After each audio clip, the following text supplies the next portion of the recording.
Next, final page, page 19. We've got a line item here on the central maintenance garage for advertising. We didn't spend any money last year in advertising. Asked for $500 this year and have budgeted $500. I figured that could probably come back out too. And that's all of the changes. Okay, thank you.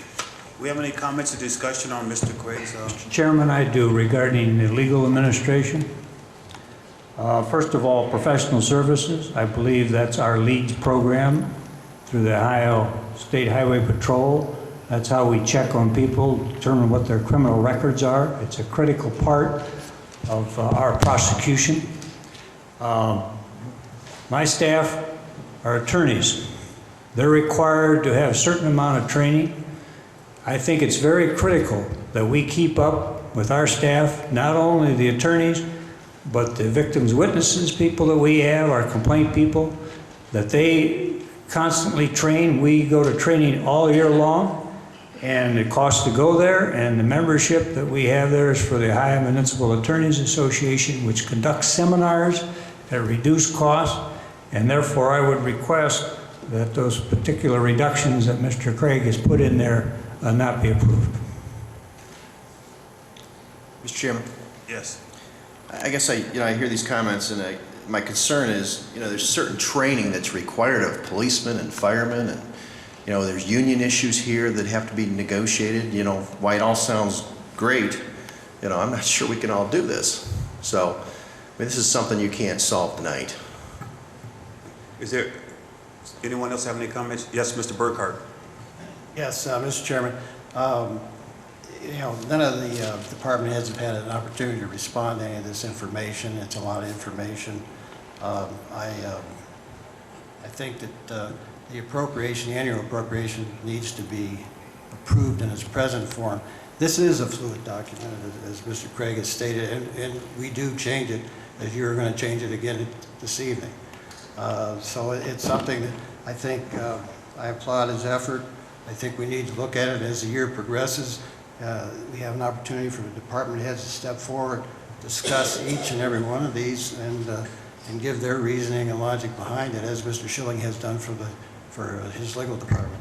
So I would encourage Finance Committee to approve it in its current form, and then as we go through the year, we can make these adjustments considerably, as we do, even more so. Thank you.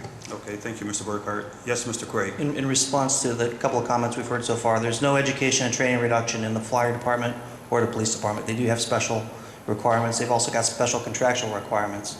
The items that have been reduced have been non-contractual requirements. Second, with regard to the discussions about the budget, everybody knew this was planned to be discussed tonight. We should be prepared to discuss any cuts, any budgets, any department heads. I see a lot of department heads are here already. Mr. Chair, don't you think, Mr. Craig, that you should have given this department heads a copy of this so they can review this?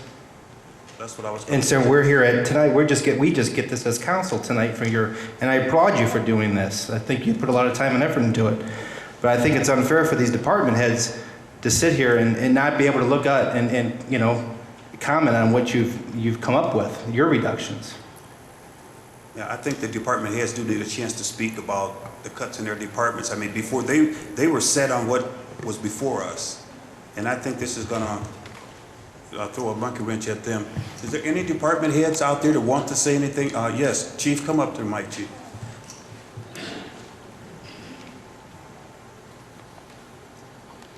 Thank you. As far as these cuts, I understand what you're saying. Just so you understand, we don't send anybody unless it's mandatory training. I mean, I get requests across my desk, and I'm sure the safety service director does at the same time. Unless it's mandated by law right now, we don't send anybody to school. I mean, my policemen know that already. I mean, they're not going anywhere unless we have to send somebody. But what we do a lot of times is we'll send one guy to a school, he'll come back and train the rest of us. We don't send everybody out for the same trainings, but that's only mandated training. So again, like I said, if you see the numbers on there, there's not any fluff in there. It's just what we have to have. So. Thanks, Chief. If we can cut it, we'll cut it more, just so you know. Okay.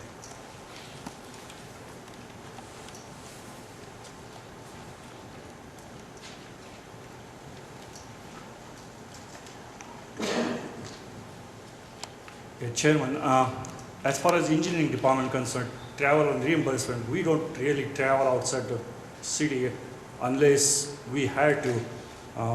We had to go to EPA regulation seminars. They are required by EPA. We had to attend those. We had to go to Columbus. Columbus is where we have ODOT and most of the state offices. We had to go there for our seminars and to get our updates on our standards and details.